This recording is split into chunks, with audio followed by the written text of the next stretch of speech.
Career స్టార్టింగ్లో concentrate చేస్తూ స్లోగా ఐటీ సిస్టమ్కి అలవాటు పడాలి, తర్వాత కష్టపడదాంలే అనుకున్న వాళ్ళకి ఎంఎన్సీ జాబ్స్. ఎంఎన్సీలో మీకు మల్టిపుల్ సెక్టర్స్ ఉంటాయి. ఐటీ సపోర్ట్ ఉంటుంది, డెవలప్మెంట్ ఉంటుంది.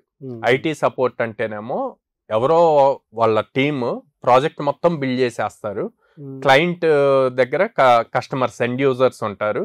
వాళ్ళు యూజ్ చేసుకునేటప్పుడు వచ్చే ఇష్యూస్కి వీళ్ళకి కాల్ చేస్తూ ఉంటారు. సో ఐటీ సపోర్ట్ జాబ్కి వెళ్ళినప్పుడు ఆ ప్రాజెక్ట్ అర్థం చేసుకొని వీళ్ళకి ఆన్సర్స్ ఇస్తూ ఉండాలి, మీరు ఇలా చేయాలి ఎట్లాగా అని.